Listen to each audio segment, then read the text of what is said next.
I'm on my way to Montana, rocking baggy clothes, long dreads, and a camera.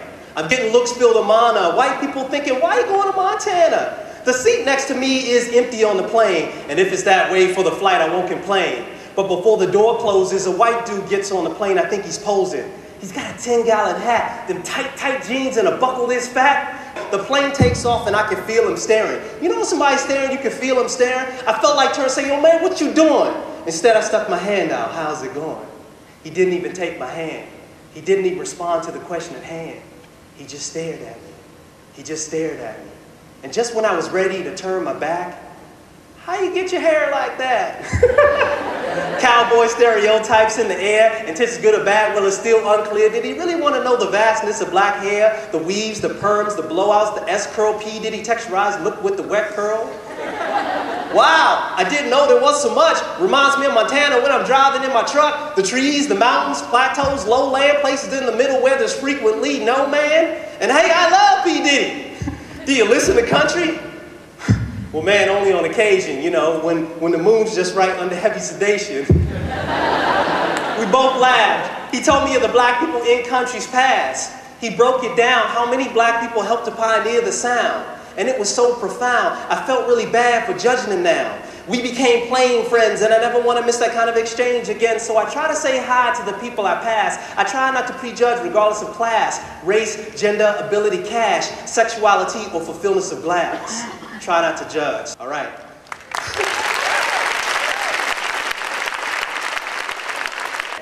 There's no physical or biological difference between Jew, German, African, European, or Asian, as all so-called race of humankind are inextricably mixed, stemming from the same genetic pool, originating somewhere over 250,000 years ago in the heart of Africa. We're all born of the same natural creation. Without earth and water in combination, in short, without mud from which all living seeds and creatures grow, no life would exist on earth. This is, of course, not an Afrocentric view, but a biogenetic fact, having nothing to do with cultural judgments or values of any kind. It is ironic that neo-Nazi skinheads or Ku Klux Klan defamers talk of mud people as a pejorative term, for without the fertile mud of creation, no life would exist on earth.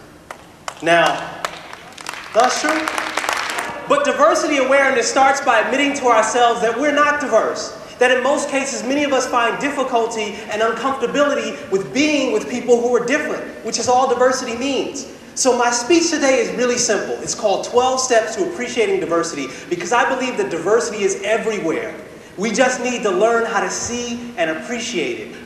Homogene is my own distortion of the word homogeneity, right? Homogeneity just means same or similar, and a homogene is a person who's most comfortable around things that are the same or similar to what they know.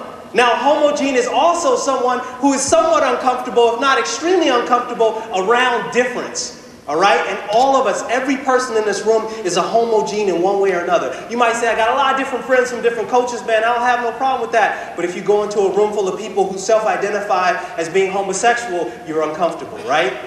It's the woman who goes into a room full of men and is uncomfortable. All of us have something that makes us a homogene, some form of difference that we are uncomfortable with.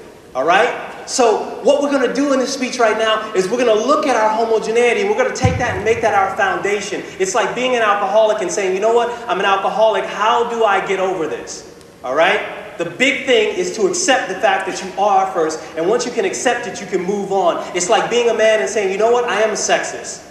Right? So now that I'm a sexist, how can I become less prejudiced towards women? What can I learn to help me? So I hope these steps help you. Step 2 is knowing yourself, all right? Born in D.C., the middle of 3 seeds, raised in a black nationalistic community, Muslim, vegetarian, my diet was varying by the time I hit San Francisco and my stomach beef was buried in. Step 3, when you meet someone of a different culture, look for commonalities, not differences. I got 2 friends. One is a tall, light-skinned African-American guy. One is a smaller statue Jewish man, right? And he's white. We are friends because we like to make beats and write rhymes together. That's the commonality. Make a list of your commonalities, the things that you like to do, the things that you have a passion for, and then go and find those people who also have a passion for those things. All right? And find those people away from what they look like, away from what their sexuality is, away from what their ability is. Step 4.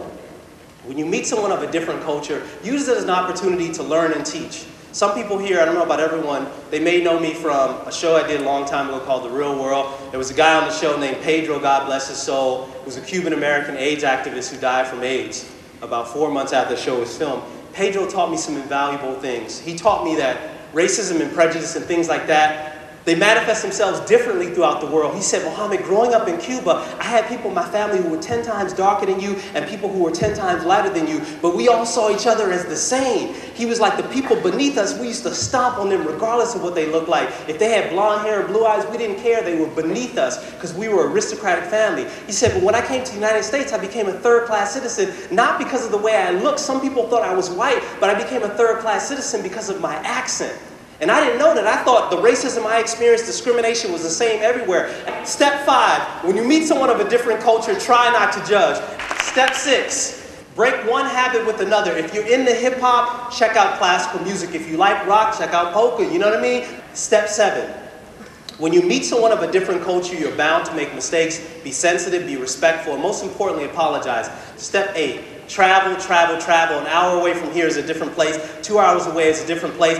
Step 9, read. Read everything. Read something if you've heard it's stupid, if for no other reason to say, you know, I read it, it's stupid. Okay? Read. Step 10, learn another language or other languages. Inside of a language is held the symbols of a culture. If I say something to y'all, I'm like, yo, I'm chilling, right? You know what I mean? Your parents might be like, chilling, is he on ice? Right? I got a Korean friend, no, I'm serious. It's like a way that youth cultures decide to communicate with each other, right? I got a friend who's Korean, and she was saying in the Korean language there are 2 tenses, one for elders and one for youth. Now, if you use the youth tense when you're addressing the elder, it's a huge sign of disrespect, and it shows you that inside the language, Koreans hold elders in high esteem. It's trapped in their language. Step 11, when you meet someone of a different culture, learn to distinguish between prejudice or prejudgment and true dislike. My 12th and final step. When you meet someone of a different culture, turn to your source of light, whatever that source may be, your source of strength, the thing that gets you up 4 days a week for that 8 o'clock class, okay? If you believe in God, turn to God. If you don't believe in God, turn to dry, cold logic and understand that diversity facilitates resiliency.